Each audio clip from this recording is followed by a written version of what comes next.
وقفے کے بعد پروگرام میں دوبارہ خوش آمدید۔ محمود صاحب، اس سے پہلے کہ ہم آپ سے مزید بات کریں، ایک کالر ہیں نیو یارک سے، رضا خان صاحب۔ جی Raza Khan sahab, welcome to the شو۔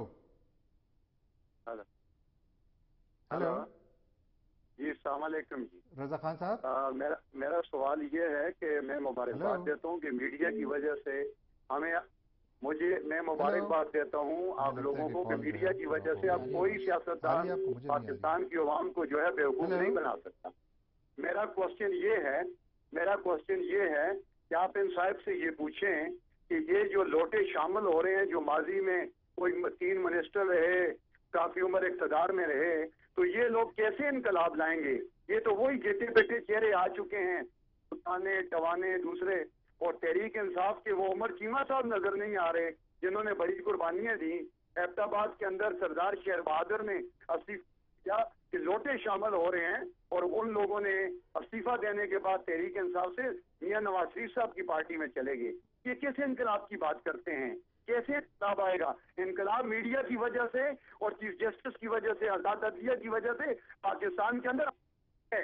اب تو آپ ایسے کہتے ہیں کراچی میں 8 کروڑ آدمی جمع ہوئے، 6 لاکھ آدمی جمع ہوئے، تو وہاں پہ جلسے کے اندر آپ نے الطاف حسین کو ماضی میں غدار، قاتل، ڈاکو کہا، تو وہاں پہ کراچی کے اندر آپ کی اسٹریٹجی کیوں تبدیل ہوئی؟ آپ نے الطاف حسین صاحب کو نہیں کہا کہ یہ ڈاکو اور چور ہیں؟ جب آپ لندن میں گئے تھے تو فائلیں لے کر گئے تھے، تو آپ اپنے بہت بہت شکریہ آپ کا رضا خان صاحب۔ دیکھیں میرے خیال میں پہلے بھی اس سوال کا جواب دے چکا ہوں کہ اگر لیڈر اچھا ہو، جو کہ ساری قوم اگر عمران خان کے پیچھے اس وقت ہے، تو وہ یہی سمجھ کے کہ وہ ایک اچھا لیڈر ہے، ایماندار لیڈر ہے، تو ایماندار لیڈر کے نیچے جو آپ نے اپنے خدشات کا اظہار کیا وہ انشاءاللہ آپ بے فکر ہو جائیں۔ اور دوسرا یہ ہے کہ کراچی میں اکٹھے ہونے کے لیے، امن کے لیے یہ جلسہ تھا۔ یہ جلسہ اس لیے نہیں تھا کہ وہاں الطاف حسین کو یا کسی دوسروں کو گالیاں دی جائیں اور سارے وہاں شہر کا امن خراب کیا جائے۔ تو میرے خیال میں بہت کامیابی تھی اس جلسے کی کہ اتنے لاکھوں لوگ اکٹھے ہونے کے باوجود وہاں کوئی ایسا ناخوشگوار واقعہ نہیں ہوا۔ اس کی وجہ یہی تھی کہ وہ ایک امن کے لیے اور لوگوں کو اکٹھا کرنے کے لیے وہ جلسہ کیا گیا تھا۔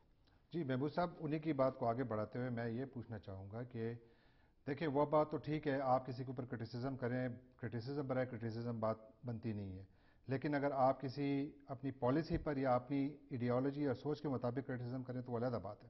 اور شاید جب لوگ یہ بات پوچھتے ہیں تو ان کا ذہن میں یہی ہوتا ہے کہ اگر ان دونوں کے درمیان اتنی ذہنی مطابقت ہے، یعنی مختلف سیاسی جماعتوں تھے، تو پھر وہ ایک کیوں نہیں ہے، ان میں وہ اختلاف کس بات پر ہے؟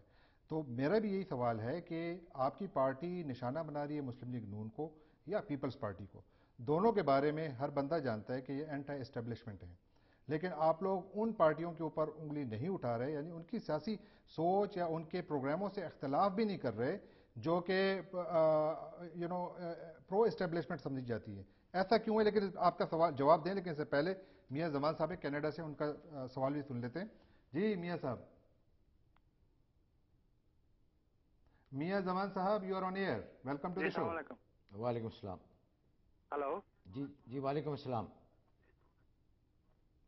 جی سر، میرا کوشچن یہ ہے کہ جو کل قصوری صاحب مشرف سے ملے ہیں، وہ کیا لیگ مشرف لیگ بننے جا رہی ہے کہ طریق انصاف ہی رہے گی ہمارے لیے؟ دیکھیں یہ آپ بالکل بے فکر ہو جائیں، عمران خان صاحب نے بہت دفعہ بڑے واضح طور پہ یہ اعلان بھی کیا ہے اور کہا بھی ہے اپنی مختلف اسٹیٹمنٹ میں کہ کوئی جنرل مشرف کے ساتھ ان کا الحاق یا کسی قسم کا کوئی تعلق جو ہے نا فیوچر میں بننے نہیں جا رہا۔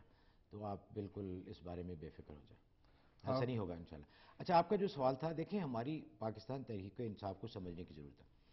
یہ ایک تحریک جو ایک جدوجہد، جو ایک سٹرگل ہے، یہ سٹیٹس کو کے خلاف ہے کہ وہ ایک نظام جس نے جب سے پاکستان بنا ہے، وہ ایک نظام جس نے پاکستان کو تباہ و برباد کر کے رکھ دیا ہے کہ لوگوں کا ذاتی مفاد زیادہ عزیز ہوتا ہے، اور اسی کی وجہ سے یہ لوگ آتے ہیں، باریاں بدلتے ہیں، کبھی وہ آ جاتا ہے کبھی وہ آ جاتا ہے۔ یہ ہماری جنگ ان کے خلاف ہے۔ اس میں جو بھی ہے، جو سٹیٹس موجودہ سسٹم کو برقرار رکھنا چاہتا ہے، ہماری جنگ ان کے ساتھ ہے، کیونکہ ہم اس سسٹم کو بدلنا چاہتے ہیں۔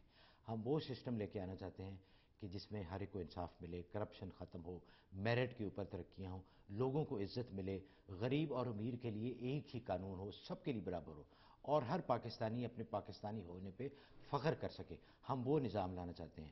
اس نظام کی جو بھی مخالفت کرے گا ہماری جنگ ان کے ساتھ ہے, چاہے وہ پیپلز پارٹی ہو, چاہے وہ نون لیگ ہو, چاہے کوئی اور جماعت ہو. ٹھیک.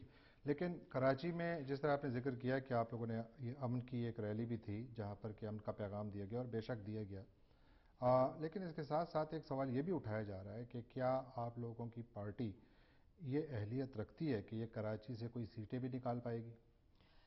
دیکھیں یہ صرف کراچی کی بات نہیں, میں آپ کو انشاءاللہ تعالی العزیز جیسے یہ ہوا چلی ہے اور بقول ہمارے چیئرمین عمران خان کی جو سونامی چلا ہے, اس میں انشاءاللہ خیبر سے لے کے کراچی تک یہ سویپ ہوگی, کیونکہ یہ پارٹی صرف کراچی کی بات نہیں کر رہی, کسی خاص علاقے کی بات نہیں کر رہی, نہ ہم پنجاب کی بات کر رہے ہیں کہ یہ صرف پنجاب کی پارٹی ہے, یا صرف سندھ کی پارٹی ہے, یا صرف بلوچستان کی, یا صرف پختونخوا کی.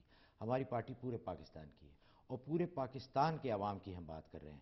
تو اس لیے یہ سوال میرے خیال میں اتنا مناسب نہیں ہے کہ جی کراچی سے کتنی سیٹیں نکلیں گی. یہ انشاءاللہ پورے پاکستان میں لیکن آپ دیکھیں گے جیسے 71 میں ہوا تھا, رائٹ. بہت سارے دانشور سیاسی اس وقت بھی بیٹھے کاغذ پینسل لے کے یہ حساب لگایا کرتے تھے کہ یہاں سے تو بھٹو صاحب جیت ہی نہیں سکتے, یہاں بہت بڑے ہیں, یہاں بہت بڑے وڈیرے ہیں, یہاں بہت پرانے سیاستدان ہیں. لیکن ساری دنیا نے دیکھا کہ وہ جو ایک ہوا چلی تھی تبدیلی کی, وہ سب کو بہا کے لگی اپنے ساتھ. سب کے اندازے غلط ہوئے اور بڑے بڑے جو جغادری سیاستدان تھے, بڑے بڑے اسٹالورٹ, وہ سب ہار گئے.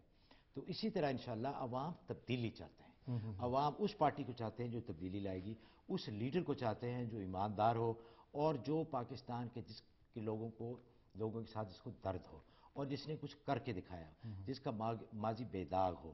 تو وہ اس لیے سارے جو ہے نا پورا پاکستان عمران خان کے ساتھ. ذاکر صاحب ہیں انڈیانا سے. جی Zakir sahab, you are on air, welcome to the show. ہاں جی, السلام علیکم. جی میں آپ کے ان کیس سے میرا کوشچن یہ ہے کہ میں کوئی بات 15-25 سال پرانی بات کروں گا کہ ایک زمانے میں ضیاءالحق کے زمانے میں 1985 میں نان پارٹی الیکشن ہوا, جس میں محمد خان چنیزو جیسے شریف النفس انسان لیڈر بنے پاکستان کے پرائم منسٹر. ان صاحب نے اس سے زیادہ میرا صاف کتاب کسی کا نہیں ہے پاکستان کے اندر, اور انہوں نے ایک پارٹی آرگنائز کی, انہوں نے حکومت کی, پر ان کو بھی جو تھا کرپشن کے بیسس پہ نکال دیا گیا. کیونکہ جب انہوں نے اپنے مورے چلانے شروع کی, جب انہوں نے اوجڑی کا دھماکہ ہوا, انہوں نے رسپانس فیس کرنے شروع کی, تو سیولین ملٹری اسٹیبلشمنٹ نے ان کو کیک آؤٹ کر دیا. میرا آپ سے سوال یہ ہے کہ کیا آپ سمجھتے ہیں عمران خان ملٹری اسٹیبلشمنٹ کو کنٹرول کر سکیں گے کہ سیولین اتھارٹی کے اندر وہ ان کو اکاؤنٹیبل ہو؟ کیونکہ ہوتا یہ ہے کہ آپ نے اتنے فلڈ گیٹ کھول دی اپنی پارٹی میں لوگوں کے آنے کا, یہ لوگ کل کرپشن کریں گے, عمران خان صاحب کیک آؤٹ ہو جائیں گے بیسڈ آن کرپشن کے بیسس پہ. ڈو یو تھنک یہ سینیریو آپ لوگوں کے ساتھ ہو سکتا ہے یا نہیں؟ Thank you. Thank you so much, thanks for calling. دیکھیں آپ سے گزارش یہ ہے کہ سب سے بڑی طاقت جو ہوتی ہے نا, اللہ کی طاقت اور اس کے بعد عوام کی طاقت ہے.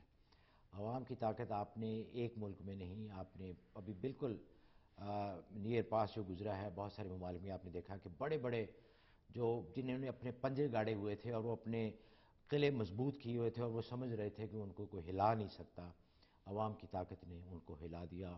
اور آپ نے ویڈیوز بھی دیکھی ہوں گی, خبروں میں بھی دیکھا ہوگا کہ ان کا حشر کیا ہوا. تو اصل طاقت ہوتی ہے عوام کی. جس کے ساتھ عوام کی طاقت ہو اس کے آگے نہ تو کوئی اسٹیبلشمنٹ, نہ کوئی ملٹری, نہ کوئی دوسری پاور ٹھہر سکتی ہے. آپ نے جو مثال دی ہے جنیجو صاحب کی, بلا شک و شبہ بہت اچھے, بڑے ایماندار, لیکن وہ جس سسٹم میں آئے تھے, آپ نے خود ہی کہا کہ وہ بغیر پارٹی سسٹم کا الیکشن تھا, اور ان کے اوپر جو بیٹھے ہوئے تھے ضیاءالحق صاحب, ٹھیک ہے, اصل پاور تو ان کے پاس جی تھی. بالکل. اسلم صاحب ہیں فلوریڈا سے, ان کی کال لیتے ہیں. جی اسلم صاحب, ویلکم ٹو دی شو. السلام علیکم. جی میں محمود صاحب سے یہ سوال کرنا چاہتا ہوں. محمود صاحب, جی ہمارے بڑے بڑے لیڈر آئے جیسے بھٹو صاحب ہیں, نواز شریف صاحب آئے, ان کے ساتھ بھی ایسے ہی لوگ اکٹھے ہو جاتے. وہ بھی انہوں نے بڑے وعدے کیے کہ ہم روٹی کپڑا مکان دیں گے, ہم ملک سنوارو اور قرض اتارو, یہ سب کریں گے. اور اسی طریقے سے یہ عمران صاحب بھی یہ کر رہے ہیں. میں تو عمران صاحب کو بہت دیر سے پاکستان میں تھا, جب جانتا تھا جیسے ان کی زندگی ہمارے سامنے آنکھوں سے گزری, لیکن یہ ان سے کتنے ڈفرینٹ ہیں, کیونکہ ان کے ساتھ بھی وہی ساتھی ان کے بن رہے ہیں جو کہ پہلے جو ہمارے سامنے وہ اپنے کام دکھا چکے ہیں. تو یہ how could be different from Bhutto صاحب and نواز شریف اور ادر پیپل جب ان کے ساتھ یہ دوسرے لوگ بھی ان کے ساتھ شامل ہیں. جی بہت بہت اس لیے پلیز آپ مجھے یہاں پہ عوام کو یہ بتائیے کہ پاکستان کے لیے یہ کیا نئی سوچ لے کے آئیں, کیا بیس پہ انقلاب لے کے آئیں. تھینک یو سو مچ اسلم صاحب, بہت بہت شکریہ کال کرنے کا. جی محمود صاحب. خٹک صاحب جن لوگوں کی لیکن محمود صاحب آپ کی بات کاٹ رہا ہوں میں, سوری, بریک کا وقت ہوا چاہتا ہے, بریک لے لیں پھر آپ بات مکمل کر لیں. بریک سے پہلے, بریک کے بعد کر دیں جواب پلیز. اچھا ناظرین, ایک بریک کا وقت ہوا چاہتا ہے, ایک چھوٹی سی بریک کے بعد ہم دوبارہ حاضر ہوتے ہیں. Please stay with us. Thank you.